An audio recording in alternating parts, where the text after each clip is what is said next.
नमस्कार, एक बार फिर से आप सभी का स्वागत है आपके अपने इस YouTube चैनल पर, जहां पर हम मैथमेटिक्स के अलग अलग सवालों को हल कर रहे हैं और अलग अलग कोर्सेज़ को पढ़ रहे हैं। पिछले वीडियो में हमने क्लास 10th के सेकंड चैप्टर का जो 2.1 एक्सरसाइज है उसको सोल्व किया था। तो इस वीडियो में हम एक्सरसाइज 2.2 को सोल्व करने वाले हैं। तो चलिए शुरू करते हैं। फर्स्ट क्वेश्चन हमने यहाँ पर लिया है। यहाँ पर एक्सरसाइज 2.2 में हर क्वेश्चन में 3-3, 4-4 क्वेश्चन हैं। तो हम एक एक क्वेश्चन को सोल्व करेंगे यहाँ पर, और आप अपने घर पर बाकी के क्वेश्चन को सोल्व करेंगे। तो सबसे पहले हमने क्वेश्चन फर्स्ट, इसका सेकंड पार्ट हमने लिया है, तो इसको सोल्व करते हैं। निम्नलिखित संख्याओं को अभाज्य गुणनखंडों के गुणनफल के रूप में व्यक्त कीजिए। तो एकदम ईजी है अभाज्य गुणनखंड, तो इसको हम सोल्व कर लेते हैं। चलो, तो सबसे पहले हमें जो संख्या दे रखी है वो क्या दे रखी है? 945। तो इसके अभाज्य गुणनखंड करने हैं। तो हमें पता है कि अभाज्य गुणनखंड करते टाइम हम इसको इस टाइप से लिखते हैं। इसके बाद हमें देखना है अभाज्य गुणनखंड, यानी कि अभाज्य गुणनखंड का मतलब है अभाज्य जो संख्याएं हैं उसी से हमको इसमें भाग देना है। तो अभाज्य संख्या कौन सी हैं? 2, 3, 5, 7, 11, 13, इस तरह से आगे बहुत सारी संख्या है। इन्हें अभाज्य क्यों कहते हैं? क्योंकि इनमें केवल और केवल स्वयं का भाग जाता है, इसके अलावा किसी का भाग नहीं जाता है। तो सबसे छोटी अभाज्य संख्या है, वहाँ से हम भाग देना प्रारंभ करते हैं। लेकिन यदि उसका भाग नहीं जाता है तो हम उसकी अगली संख्या को लेंगे, उसका भी भाग नहीं जाता है तब हम उसकी अगली संख्या को लेंगे। तो यहाँ पर हम देखें 945 है, तो 945 में 2 का भाग नहीं जा रहा है। ये हमें कैसे पता चला? इकाई के स्थान पे जो अंक है, इकाई का अंक कितना है? 5 है, विषम है। अब यदि यहाँ पर सम होता तो 2 से पूरा भाग चला जाता। तो 2 से भाग नहीं जा रहा है, तो क्या 3 से भाग जा रहा है? तो उसको चेक कर लेते हैं। जो संख्या दे रखी है 945, इसको जोड़ देते हैं आपस में। 9 + 4 + 5, तो ये हो गया 18। क्या 18 3 के पहाड़े में आता है, या 3 का पूरा भाग 18 में चला जाता है? तो चला जाता है। इसका मतलब क्या हुआ कि 945 में भी 3 का पूरा भाग चला जाएगा। तो 3 से हम भाग दे देते हैं, ये 315। फिर वापस से हम देखें 3 और 1 4, 4 और 5 9, इसमें फिर से 3 का भाग जा रहा है, तो 3 का भाग फिर से दे देते हैं। 3 × 3 0, 5 × 15, 105 बार। फिर से इसको जोड़ देते हैं, 5 और 1 6, फिर से 3 का भाग जा रहा है, तो दे देते हैं 3 × 9, 5 × 15। अब 3 + 5 कितना हो गया? 8। 8 में 3 का भाग नहीं जाता है, इसका मतलब 35 में भी 3 का भाग नहीं जाएगा। तो 2 का नहीं जा रहा है, 3 का नहीं जा रहा है, तो अगली संख्या क्या है? 5, उससे हम भाग देते हैं। तो 5 का भाग उन संख्याओं में जाता है जिसमें इकाई के स्थान पे यदि 5 हो या फिर इकाई के स्थान पे 0 हो। ठीक है, तो इसमें हम 5 का भाग दे देते हैं 7 बार, और हमें पता है कि 7 में केवल 7 का भाग जाता है, तो ये 1 बार। तो इस तरह से हमने क्या किया? इसके अभाज्य गुणनखंड कर दिया। अब इसके गुणनफल के रूप में हम लिख देते हैं इसको 945। जो अपन ने जिन जिन संख्याओं से भाग दिया उसको हम लिख देते हैं 3 × 3 × 3 × 5 × 7। इन सबको जब वापस मल्टीप्लाई करते हैं तो हमारा आंसर कितना आ जाएगा? 945। ठीक है, तो इस तरह से मैंने एक क्वेश्चन बता दिया है।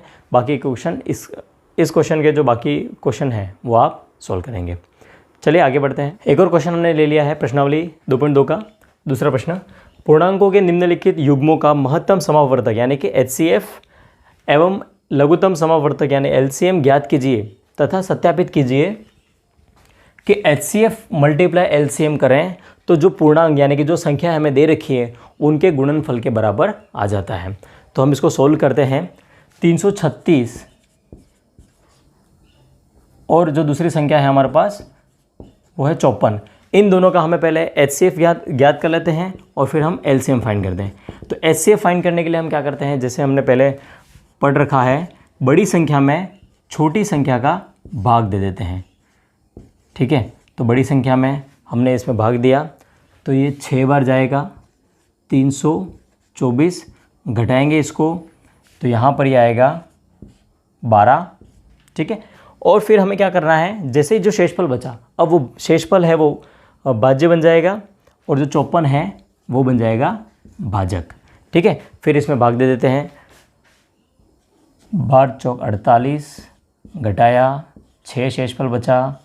फिर अभी 12 यहाँ पर आ जाएगा, 6 का भाग दे दिया 2 बार, 6 दूनी 12 और घटाया शेषफल बचा 0। यानी कि उस संख्या से वह संख्या जिससे भाग देने पर शेषफल 0 बचता है वो हमारा क्या कहलाएगा, एचसीएफ कहलाएगा। तो 336 व 54 का एचसीएफ कितना हो जाएगा, 6 हो जाएगा। ठीक है, तो एचसीएफ हमने फाइंड कर लिया। अब हम फाइंड करते हैं एलसीएम। तो एलसीएम फाइंड करने के लिए हम क्या करेंगे, जो दोनों संख्या दे रखी है 336 और 54, दोनों का एक साथ अभाज्य गुणनखंड कर देते हैं। तो हम सबसे पहले छोटी अभाज्य संख्या है उससे भाग देंगे, फिर आगे बढ़ते हैं। तो सबसे पहले हमने 2 से भाग दिया तो ये गया 168 बार। ठीक है, और 54 में जब 2 का भाग देंगे तो ये जाएगा 27 बार। फिर हम 2 का भाग देंगे, क्योंकि यहाँ पर 2 संख्या दे रखी है, उसमें एक संख्या है जिसमें 2 का भाग जा रहा है, तो हम 2 से ही कंटिन्यू करेंगे। ठीक है, तो 2 से भाग दिया हमने 84 और 27 को एज इट इज़ लिख देना, जैसा है वैसा ही यहाँ पे हमने लिख दिया। फिर हम 2 का भाग देंगे, क्योंकि अभी भी 2 का भाग जा रहा है, तो ये आ जाएगा 42 बार। और फिर इधर लिख दिया 27। फिर देख रहे हैं कि 42 में भी 2 का भाग जा रहा है, तो फिर से हम 2 का भाग दे देते हैं 21 बार। इधर आ गया 27। और अब यहाँ पर देख रहे हैं कि 2 का भाग नहीं जा रहा है, तो अब हमें दिख रहा है कि 3 का भाग जा रहा है, तो 7 या 21, 9 या 27। फिर से 3 का भाग जा रहा है तो 7, और यहाँ पर 3, फिर से 3 का भाग जा रहा है तो 3 से फिर दे देते भाग 7, 1। अब 3 का भाग नहीं जा रहा है, अब जाएगा 7 का भाग, और ये आ गया 1, 1। यानी कि यहाँ हमारा जो है अभाज्य गुणनखंड वो कंप्लीट हो चुका है। तो एलसीएम फाइंड करने के लिए हम क्या करेंगे, जो हमारे गुणनफल आए हैं उन सभी का आपस में गुणा कर देते हैं। तो एलसीएम फाइंड करने के लिए हम क्या करते हैं, जो हमारे गुणनफल आए हैं 2 multiply 2 multiply 2 multiply 2 multiply 3 multiply 3 multiply 3 और मल्टीप्लाई 7। ठीक है, तो इन सभी जो गुणनफल आए हैं उन सभी को हमने लिख दिया और उनका गुणा कर देते हैं। चेक कर लेते हैं, हमने सभी लिख दिए हैं।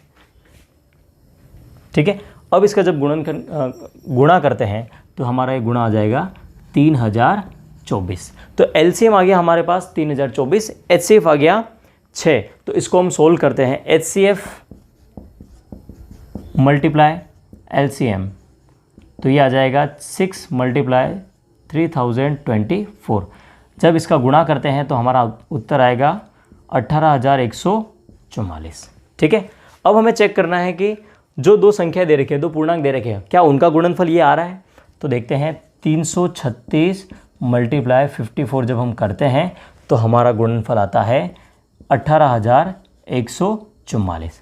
तो हमें जो कहा गया था वो हमने प्रूफ कर दिया है कि दोनों का जब आंसर आया तो वो कितना आ रहा है, 18144। ठीक है, एक और सवाल हमने यहाँ पर ले लिया है, अभाज्य गुणनखंड विधि द्वारा निम्नलिखित पूर्णांकों का एचसीएफ मसप व एलसीएम लसप लघुत्तम समावर्तक ज्ञात कीजिए। तो यहाँ पर जो संख्याएं दे रखी है 3, इसका अभाज्य गुणनखंड विधि से हमें सोल्व करना है। ठीक है, 3 संख्याएं दे रखी है, तो हम क्या करें, एक बार तो तीनों के अभाज्य गुणनखंड अलग अलग निकाल लेते हैं। तो जो 24 दे रखा है उसका अभाज्य गुणनखंड करते हैं। 2 से भाग दिया 12 दूनी 24, फिर 2 से भाग दिया 6, फिर 2 से भाग दिया 3, फिर 3 से भाग देंगे 1। तो ये इसके गुणनफल आ गए। इसको हम लिख देते हैं यहाँ पर 24 is equal to 2 multiply 2 multiply 2 multiply 3।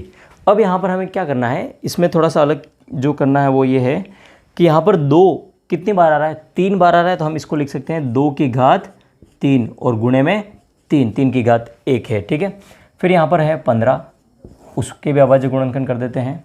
तो हमें 3 से भाग जाता हुआ दिख रहा है, तो 3 से भाग दे दिया 5 और 1 बार। तो 15 के जो गुणनफल हैं वो क्या हो जाएंगे, 3 मल्टीप्लाई 5। यहाँ पर तो हमें घात अलग से लिखने की ज़रूरत है ही नहीं, क्योंकि एक एक घात है। 36 के गुणनफल कर देते हैं। तो फिर 2 का भाग दे दिया हमने सबसे पहले, 18 दूनी 36, फिर 2 का भाग 9, फिर 3 का भाग 3, फिर 3 का भाग 1। ठीक है, तो इस तरह से हमने इसके अभाज्य गुणनखंड कर दिए। इसको भी हम लिख देते हैं गुणनफल के रूप में, 2 मल्टीप्लाई 2 मल्टीप्लाई 3 मल्टीप्लाई 3। अब हम इसको घातों के रूप में लिख देते हैं। 2 यहाँ पर कितनी बार आ रहा है, 2 बार आ रहा है तो 2 की घात 2, 3 यहाँ पर कितनी बार आ रहा है 2 बार, तो 3 की घात 2। इस तरह से हमने क्या किया, अभाज्य गुणनखंड कर लिया। अब हम पहले फाइंड करते हैं HCF। तो HCF फाइंड करने के लिए हमें क्या करना है, क्या देखना है, जो हमने गुणनखंड किए अभाज्य गुणनखंड, उसमें हमें क्या देखना है। तो HCF में हम देखेंगे उभयनिष्ठ गुणनखंड और इधर लिखेंगे निम्न घात। उभयनिष्ठ गुणनखंड का मतलब है कि ऐसा गुणनखंड जो इसमें भी हो, 15 वाले में भी हो और 36 वाले में भी हो। तो यहाँ पर हम देखें ध्यान से, 2 है यहाँ पर, क्या दूसरे वाले में 2 है, नहीं है, इसका मतलब ये हमारा उभयनिष्ठ गुणनखंड नहीं हो सकता है। यहाँ पर देखें 3 है, 3 इधर 24 में भी है, 3 यहाँ 15 में भी है और 3 36 में भी है। तो हमारा उभयनिष्ठ गुणनखंड क्या हो गया, 3 हो गया। अब उसमें देखें निम्न घात, तो सबसे छोटी घात यानी सबसे छोटी पावर कितनी है, 3 की घात 1 है, 3 की घात 1 है और 3 की घात 2 है, तो सबसे छोटी घात कितनी है 1, तो निम्न घात हमने ले लिया 1। तो HCF 24, 15 और 36 का HCF अभाज्य गुणनखंड विधि द्वारा आ गया कितना, 3 और उसकी घात कितनी है 1, उसको जब लिखा तो कितना आएगा 3। तो ये हमारा आ गया HCF। अब हम फाइंड करते हैं LCM। तो LCM के लिए क्या होगा, उभयनिष्ठ गुणनखंड की जगह यहाँ पर आ जाएगा अभाज्य गुणनखंड और यहाँ पर निम्न घात की जगह आ जाएगा उच्च घात। मतलब क्या करना है कि जितने भी अभाज्य गुणनखंड जो भी हमने यहाँ पर लिए हैं उन सबको ले लेना है। जैसे यहाँ पर कितना आ रहा है 2 आ रहा है, तो हमने यहाँ पर 2 को भी लिख दिया, 3 है, 3 यहाँ पर भी है, 3 को भी लिख दिया, और इसके अलावा 2 3 के अलावा और कौन है 5 है, उस 5 को भी हम क्या करेंगे यहाँ पर लिख देंगे। अब यहाँ पर उच्च घात, तो 2 की सबसे बड़ी घात कितनी है, तो 2 की घात 2 भी है और 2 की घात 3 भी है, तो बड़ी घात कौन सी है 3 है, तो हम यहाँ पर उच्च घात कितनी लिखेंगे 3 लिखेंगे। 3 की उच्च घात, 3 की घात 1 है, 3 की घात 1 है और 3 की घात 2 है, तो हम यहाँ पर क्या करेंगे उच्च घात 2 को लिखेंगे। 5 की घात सबसे उच्च घात यानी वो 1 ही है, तो वो हमने यहाँ पर लिख दिया। अब क्या करते हैं, इसको आपस में मल्टीप्लाई कर देते हैं, यानी कि 24, 15 और 36 का LCM कितना आ जाएगा 2 की घात 3 मल्टीप्लाई 3 की घात 2 मल्टीप्लाई 5 की घात 1 यानी कि 5। जब हम इसको सोल्व कर देते हैं तो हमारा आंसर आ जाएगा 360। तो इस तरह से भी हम अभाज्य गुणनखंड विधि से HCF और LCM को फाइंड कर सकते हैं। इसमें भी 4-5 सवाल हैं, तो मैंने एक सवाल बता दिया है, बाकी के सवाल को आप खुद सोल्व करेंगे। एक और क्वेश्चन हमने यहाँ पर लिया है, क्वेश्चन देखने में बहुत ज़्यादा बड़ा लग रहा है लेकिन इसका सॉल्यूशन बहुत ही आसान सा है। किसी खेल मैदान के वृत्ताकार पथ पर मैदान का एक चक्कर पूरा करने में रमन को 18 मिनट लगते हैं, 18 मिनट लग रहे हैं रमन को, जबकि इसी वृत्ताकार पथ पर मैदान का एक चक्कर पूरा करने में अनुप्रिया को 12 मिनट का समय लगता है। माना कि दोनों एक ही स्थान से एक ही समय पर चलना प्रारंभ करते हैं तथा एक ही दिशा में चलते हैं, तो बताइए कितने समय बाद दोनों पुनः प्रारंभिक स्थान पर मिलेंगे। यानी कि वो एक ही स्थान से चलना प्रारंभ कर रहे हैं और वापस जब उसी स्थान पे आएंगे तो कितना समय लग जाएगा उनको मिलने में, ऐसा। तो यहाँ पर क्या करना है, इस टाइप के जब भी सवाल आते हैं तो हम यहाँ पर देखें, रमन के द्वारा एक चक्कर पूरा करने में कितना समय लग रहा है, एक चक्कर पूरा करने में लगा समय कितना है 18 मिनट, ठीक है 18 मिनट लग रहे हैं। वही यहाँ पर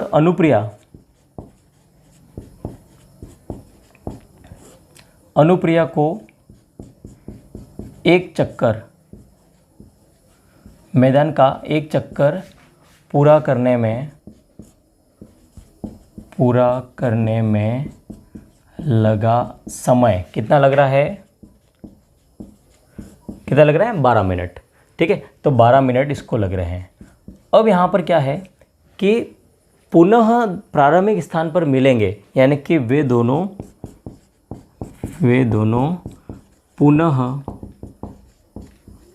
प्रारंभिक स्थान पर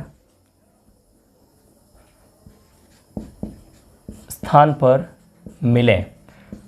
पुनः प्रारंभिक स्थान पर मिले तो हमें क्या फाइंड करना पड़ेगा, यहाँ पर एलसीएम फाइंड करना पड़ेगा। ठीक है, तो हमें एलसीएम फाइंड करना पड़ेगा। और एलसीएम किसका फाइंड करना पड़ेगा, 18 और 12 मिनट, इन दोनों का एलसीएम जो भी आएगा उस समय पर ये दोनों पुनः प्रारंभिक स्थान पर मिल जाएंगे। ठीक है, तो 18 के हम गुणनखंड कर देते हैं, अभाज्य गुणनखंड, 2 से भाग दिया 9 बार, फिर 3 से भाग 3 बार, फिर 3 से भाग 1 बार। तो 18 के अभाज्य गुणनखंड क्या आ गए, 18 बराबर 2 × 3। फिर हम दूसरा ले लेते हैं यहाँ पर 12, उसके अभाज्य गुणनखंड कर देते हैं, 2 का भाग दे दिया 6, फिर 2 3, फिर 3 1। तो 12 के जो गुणनखंड है वो कितने आ गए, 2 × 2 × 3। जैसा कि हमने पहले वाले सवाल में हल किया था कि 2 यहाँ पर लिख दिया और 3 की घात हम क्या लिख दें, 2 लिख देते हैं। इधर भी हम क्या लिख दें, 2 की घात को 2 × 3। अब हमें फाइंड क्या करना है, तो एलसीएम फाइंड करना है। एलसीएम किसका फाइंड करना है, 18 और 12 का एलसीएम फाइंड करना है। तो हम क्या करें कि उभयनिष्ठ अभाज्य गुणनखंड को लेना है और उसमें सबसे उच्च घात लेनी है। तो यहाँ पर 2 है और 2 इधर भी है, तो 2 लिया, लेकिन इसकी उच्च घात कितनी है, 2, उसको ले लिया। ठीक है, फिर यहाँ पर 3 है, उधर भी 3 है, तो यहाँ पर 3 लेंगे और इसकी उच्चतम घात यानी सबसे बड़ी घात कितनी है, 2 है। तो ये हमारा एलसीएम आ गया। इन दोनों को मल्टीप्लाई कर देते हैं, 2 का स्क्वायर यानी 2 × 2 कितना हो गया, 4, और 3 का स्क्वायर कितना हो गया, 9, और इन दोनों का गुणा कर दिया तो कितना आ गया, 36 मिनट। यानी कि 36 मिनट के बाद वे पुनः प्रारंभिक स्थान पर मिलेंगे। प्रश्नावली 2.2 के हमने सवाल कर लिए हैं। अब जैसा कि मैंने पहले वीडियो में बताया था कि प्रश्नावली 2.1 का एक सवाल मैं करके बताऊंगा, तो वो सवाल हमने लिया है यहाँ पर। तीसरा सवाल कि दर्शाइए कि किसी भी धनात्मक विषम पूर्णांक संख्या को 6q + 1 या 6q + 3 या 6q + 5 के रूप में व्यक्त किया जा सकता है, जहां q एक धनात्मक पूर्णांक है। तो सबसे पहले हम यहाँ पर यूक्लिड विभाजन एल्गोरिथम का प्रयोग करेंगे। यूक्लिड विभाजन एल्गोरिथम, ठीक है, यूक्लिड विभाजन एल्गोरिथम का प्रयोग हम कर रहे हैं। तो यहाँ पर क्या होगा, a = bq + r। तो ये हमारा यूक्लिड विभाजन एल्गोरिथम है, जहाँ पर a क्या है, जहाँ पर a एक विषम पूर्णांक है। ठीक है, इस सवाल में हमें विषम पूर्णांक प्रूव करना है, तो a हमारा क्या हो जाएगा, a एक विषम पूर्णांक है। ठीक है, अब यहाँ पर a हमने ले लिया विषम पूर्णांक है, b बराबर क्या हो जाएगा, तो यहाँ पर जैसे इसको हम देखें ध्यान से, तो ये क्या है, bq + r है, और इसको देखें तो यहाँ पर 6q + 1 है, यानी कि b की जगह कितना लिखा हुआ है, तो 6, तो b बराबर कितना आ गया हमारे पास, 6 आ गया। ठीक है, और यहाँ पर है r, तो r का मान हमें पता है कि वह r जो है 0 से बड़ा या बराबर हो सकता है, लेकिन वह हमेशा b से छोटा रहेगा। ठीक है, अब यहाँ पर b क्या है, 0 से बड़ा r, और b क्या है, 6, यानी कि r के जो मान होंगे वो क्या होंगे, 6 से छोटे। तो r बराबर हमारे पास क्या हो जाएगा, 0 1 2 3 4 और 5 हो जाएगा।